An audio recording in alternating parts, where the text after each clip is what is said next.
Good evening, all of you. Today I will discuss expectorant and emetics. Last video में हम discuss कर चुके topical agents. Topical agents में हमने पढ़े थे प्रोटेक्टिव एंड एड्सॉर्बेंट्स, एंटी माइक्रोबियल्स, एस्ट्रेंजेंट्स और मिसलेनियस के अंदर हमने पढ़े थे सल्फर और उसके कंपाउंड्स. आज हम एक्सपेक्टोरेंट और एमेटिक्स की बात करेंगे. ठीक है. एक्सपेक्टोरेंट्स क्या होते हैं? Expectorants are the drugs that remove the sputum from the respiratory tract. Expectorant वो ड्रग्स होती हैं जो कि आपके स्पुटम को, स्पुटम यानी कफ को यानी बलगम, स्पुटम को हम कह सकते हैं बलगम को रेस्पिरेटरी ट्रैक्ट से निकालने का काम करती हैं. ठीक है. एक्सपेक्टोरेंट्स क्या होते हैं? एक्सपेक्टोरेंट वो ड्रग्स होती हैं जो कि हमारे स्पुटम को रेस्पिरेटरी ट्रैक्ट से निकालने का काम करती हैं. ठीक है. नेक्स्ट पॉइंट है, these drugs either reduce the viscosity of the sputum और increase the volume of fluid that are to be expelled from the respiratory tract by coughing. जो एक्सपेक्टोरेंट और एमेटिक्स जो ड्रग्स होती हैं वो क्या करती हैं कि जो विस्कोसिटी होती है स्पुटम की उसको कम कर देती हैं, रिड्यूस कर देती हैं, और क्या कर देती हैं, जो फ्लूइड होता है स्पुटम का उसको बढ़ा देती हैं, और बढ़ाने के साथ साथ ही रेस्पिरेटरी ट्रैक्ट से बाय कफिंग, ठीक है, कफिंग के द्वारा रेस्पिरेटरी ट्रैक्ट से निकाल देती हैं. ठीक है. जो आपकी एक्सपेक्टोरेंट्स ड्रग्स जो होती हैं वो क्या करती हैं कि जो स्पुटम है, स्पुटम की विस्कोसिटी को रिड्यूस कर देती हैं, और जो फ्लूइड होता है स्पुटम का उसको इंक्रीज कर देती हैं, और उस फ्लूइड को आप रेस्पिरेटरी ट्रैक्ट से बाय कफिंग आसानी से निकाल सकते हैं. कुछ एग्जांपल्स हैं एक्सपेक्टोरेंट्स के. Examples of inorganic expectorants are ammonium chloride, potassium iodide, antimony potassium tartrate. ये कुछ इनऑर्गेनिक एक्सपेक्टोरेंट्स के एग्जांपल हैं, जैसे अमोनियम क्लोराइड है, पोटेशियम आयोडाइड है, एंटीमनी पोटेशियम टार्ट्रेट है. नेक्स्ट है क्लासिफिकेशन ऑफ एक्सपेक्टोरेंट्स.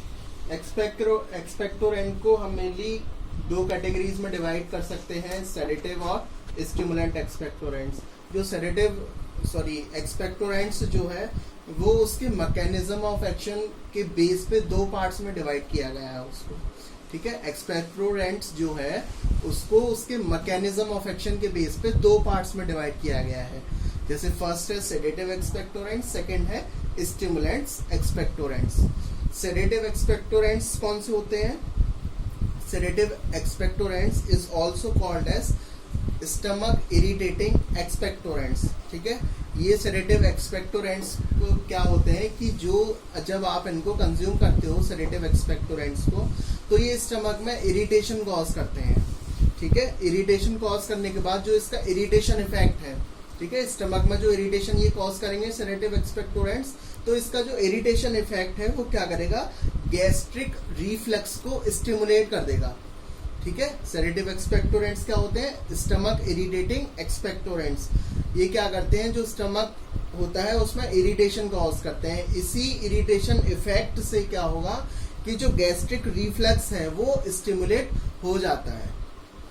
इसके एग्जाम्पल है जैसे बिटर ड्रग्स में है इपिकेक है, सिनेगा है, इंडियन स्क्विल है. कंपाउंड्स में जैसे इनऑर्गेनिक कंपाउंड्स में एंटीमनी पोटेशियम टार्ट्रेट है, अमोनियम क्लोराइड है, सोडियम सिट्रेट है, पोटेशियम आयोडाइड है. ये सभी आपके सेडेटिव एक्सपेक्टोरेंट हैं. सेकेंड कैटेगरी है स्टिमुलेंट्स एक्सपेक्टोरेंट्स. स्टिमुलेंट एक्सपेक्टोरेंट्स कौन से होते हैं? ये स्टिमुलेंट एक्सपेक्टोरेंट्स वो एक्सपेक्टोरेंट्स होते हैं जो आपके रेस्पिरेटरी ट्रैक्ट में सिक्रीटरी सेल्स होती हैं. ठीक है. जो रेस्पिरेटरी ट्रैक्ट है उसमें जो सिक्रीटरी सेल्स होती हैं उनको स्टिमुलेट कर देते हैं. ठीक है. स्टिमुलेंट एक्सपेक्टोरेंट्स क्या होते हैं? स्टिमुलेंट एक्सपेक्टोरेंट्स वो एक्सपेक्टोरेंट्स होते हैं जो आपके रेस्पिरेटरी ट्रैक्ट में सिक्रीटरी सेल्स होती हैं उनको स्टिमुलेट कर देते हैं, और इसी स्टिमुलेशन की वजह से क्या होता है कि जो फ्लूइड है, स्पुटम है, वो ज्यादा प्रोड्यूस होता है. ठीक है. ज्यादा प्रोड्यूस होने के साथ साथ ही वो डाइल्यूट भी होगा और आसानी से एक्सपेल आउट भी हो सकता है. इसके एग्जांपल है स्टिमुलेंट एक्सपेक्टोरेंट्स के, जैसे यूकेलिप्टस है, लेमन है, एनाइस है, और active constituents of oils oils के एक्टिव कॉन्स्टिट्यूएंट्स है जैसे टर्पीन्स है, बाइड्रेट्स है, एनिथॉल है, ये सभी आपके स्टिमुलेंट एक्सपेक्टोरेंट्स हैं। नेक्स्ट है एमेटेक्स। एमेटेक्स क्या होती हैं? These are the drugs which produce irritation on the gastrointestinal muscles or stimulate the CTZ, that is chemoreceptor trigger zone, located in the medulla oblongata and produce vomiting. Emetics क्या होती है? Emetics वो drugs होती हैं जो कि gastrointestinal muscles में irritation cause करती हैं।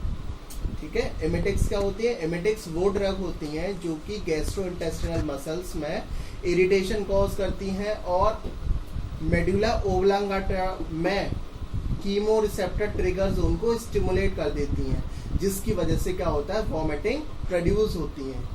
ठीक है, ये होती है आपकी एमेटिक्स। एमेटिक्स क्या होती हैं? एमेटिक्स वो ड्रग्स होती हैं जो कि वॉमिटिंग कॉज कराने के लिए यूज की जाती हैं। ठीक है, तो एमेटिक्स में मैंने बताया कि एमेटिक्स वो ड्रग्स होती हैं जो कि इरिटेशन कॉज करती हैं आपकी गैस्ट्रोइंटेस्टिनल मसल्स में और स्टिमुलेट करती हैं कीमो रिसेप्टर ट्रिगर जोन। ये कहाँ प्रेजेंट होता है? Located in the medulla oblongata में। ठीक है, इसको अगर स्टिमुलेट करेंगी तो वॉमिटिंग प्रोड्यूस हो जाती है।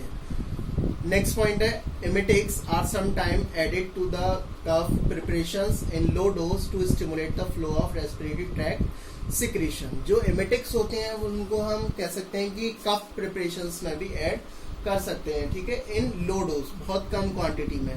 ठीक है, उसमें जब ऐड रहती हैं पहले से ये एमेटिक्स, तो वो क्या करती हैं कि जो रेस्पिरेटरी ट्रैक्ट का सिक्रीशन होता है, ठीक है, जो रेस्पिरेटरी ट्रैक्ट का सिक्रीशन होता है उसको स्टिमुलेट कर देती हैं, जिसकी वजह से हमें एमेसिस हो जाती है, वॉमिटिंग हो जाती है।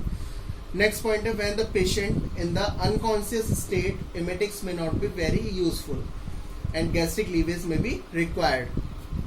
जब पेशेंट अनकॉन्शियस स्टेट में होता है, ठीक है, तो उसमें एमेटिक्स को हम नहीं दे सकते और वो यूजफुल भी नहीं है। ठीक है, जब पेशेंट अनकॉन्शियस स्टेट में हो तो हम उसको एमेटिक्स नहीं दे सकते और वो यूजफुल भी नहीं है। उस केस में हम कह सकते हैं कि गैस्ट्रिक लीवेज की जरूरत हो सकती है। गैस्ट्रिक लीवेज क्या होता है? Commonly called as stomach pumping. Next है आपका टॉपिक एंटीडोट। ठीक है, एंटीडोट्स क्या होते हैं? Antidotes is a chemical substance that stop or control the effect of poison. Antidotes वो केमिकल सब्सटेंस होते हैं जो कि पॉइजन के इफेक्ट को कंट्रोल करते हैं, पॉइजन के इफेक्ट को न्यूट्रलाइज करते हैं। ठीक है, एंटीडोट्स क्या होते हैं? एंटीडोट्स वो केमिकल सब्सटेंस होते हैं जो कि पॉइजन के इफेक्ट को स्टॉप करते हैं, उन्हें कंट्रोल करते हैं। नेक्स्ट पॉइंट है an antidote is a chemical substance which reacts with the ingest poison or toxic substance or an overdose of the potent drugs that control the effect of poison. Antidotes क्या होते हैं? Antidotes मैंने बताया ऊपर chemical substance होते हैं जो कि रिएक्ट करते हैं आपके इंजेस्ट पॉइजन के साथ। जो पॉइजन आपने कंज्यूम कर लिया है गलती से, उस पॉइजन के साथ रिएक्ट करते हैं, टॉक्सिक सब्सटेंस के साथ रिएक्ट करते हैं, या फिर कोई पोटेंट ड्रग है जिसकी ओवरडोज हो गई है।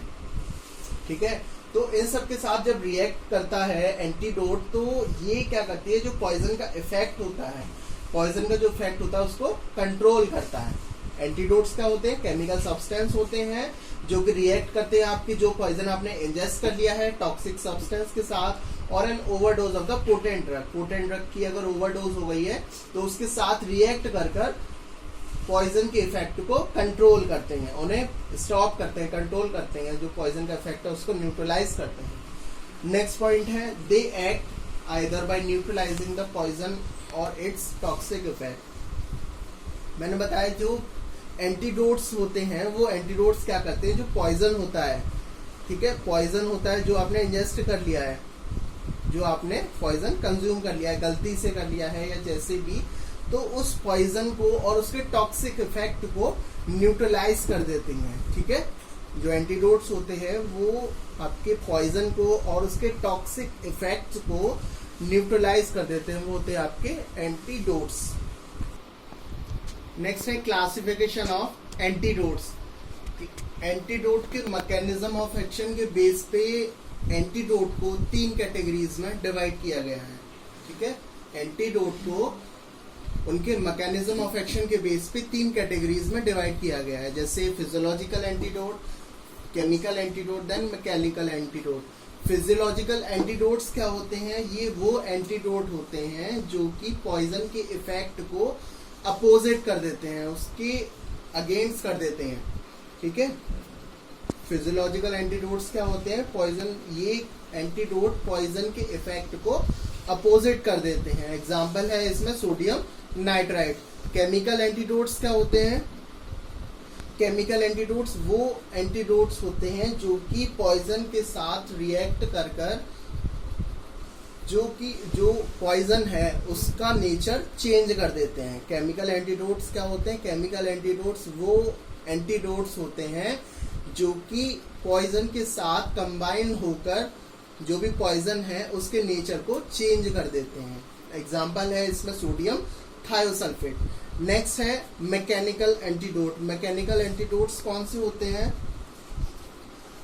These agents prevent the absorption of poison in the body, ठीक है। मैकेनिकल एंटीडोट्स क्या होते हैं? जो कि एब्जॉर्प्शन, पॉइजन के एब्जॉर्प्शन को प्रिवेंट करते हैं, बॉडी में पॉइजन के एब्जॉर्प्शन को प्रिवेंट करते हैं, ठीक है। इसका एग्जाम्पल है एक्टिवेटेड चारकोल। ये हो गया इसका क्लासिफिकेशन। एक बार मैं फिर से बता देता हूँ। मैकेनिकल एंटीडोट्स क्या होते हैं? जो कि पॉइजन के एब्जॉर्प्शन को प्रिवेंट करते हैं बॉडी में, वो होते हैं आपके मैकेनिकल एंटीडोट। इसका एग्जाम्पल है यहाँ पे एक्टिवेटेड चारकोल। ये हो गया इसका क्लासिफिकेशन। इसमें एंटीडोट में कंपाउंड है sodium nitrite, that is NaNO2, ठीक है। मेथड ऑफ प्रिपरेशन की बात करें तो मेथड ऑफ प्रिपरेशन में क्या है कि जब सोडियम कार्बोनेट, ठीक है, Na2CO3 that is sodium carbonate के सॉल्यूशन में जब हम नाइट्रिक ऑक्साइड और ऑक्सीजन दोनों को पास करते हैं तो हमारा सोडियम नाइट्राइट फॉर्म होता है, ठीक है। जो सोडियम कार्बोनेट का सॉल्यूशन है उसमें नाइट्रिक ऑक्साइड और ऑक्सीजन दोनों को पास करते हैं तो हमारा सोडियम नाइट्राइट फॉर्म होता है, कार्बन डाइऑक्साइड गैस यहाँ से रिलीज हो जाती है। नेक्स्ट है इसका डिस्क्रिप्शन में है ये व्हाइट ग्रेन्युलर पाउडर के फॉर्म में होता है, दानेदार क्रिस्टल के फॉर्म में होता है। इसका टेस्ट जो होता है वो सैलाइन यानी सॉल्टी टेस्ट होता है उसका, और वाटर में ये सॉल्युबल होता है। और ये जो chemically act as reducing agent, chemically ये रिड्यूसिंग एजेंट्स की तरह वर्क करता है। लेकिन जब हम जब ये सोडियम नाइट्राइट एयर के कांटेक्ट में आता है तो ये ऑक्सीडाइज्ड होने लगता है। इनकम्पेटिबिलिटी में क्या है? इनकम्पेटिबिलिटी में ये जो सोडियम नाइट्राइट है ये ऑक्सीडाइजिंग एजेंट्स के साथ इनकम्पेटिबल होता है। ऑक्सीडाइजिंग एजेंट जैसे हाइड्रोजन परऑक्साइड है, पोटेशियम परमैग्नेट है, ब्रोमीन है, क्लोरीन है, ऑक्सीजन है, ये सब आपके ऑक्सीडाइजिंग एजेंट्स हैं। तो इन सब के साथ में सोडियम नाइट्राइट इनकम्पेटिबल है।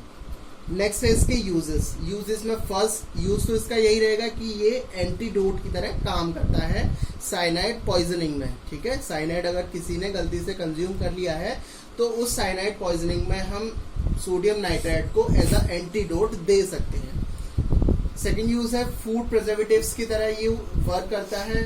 थर्ड है इसका it prevent the rusting of the surgical instrument. ये जो रस्टिंग यानी जंग, जो सर्जिकल इंस्ट्रूमेंट होते हैं उसमें ये रस्टिंग को प्रिवेंट करता है, ठीक है। जब हम सोडियम नाइट्राइट का सॉल्यूशन बनाकर उसमें सर्जिकल इंस्ट्रूमेंट को डिप कर देते हैं तो वो रस्टिंग को प्रिवेंट करते हैं। ये हो गया आपका एंटीडोट में सोडियम नाइट्राइट।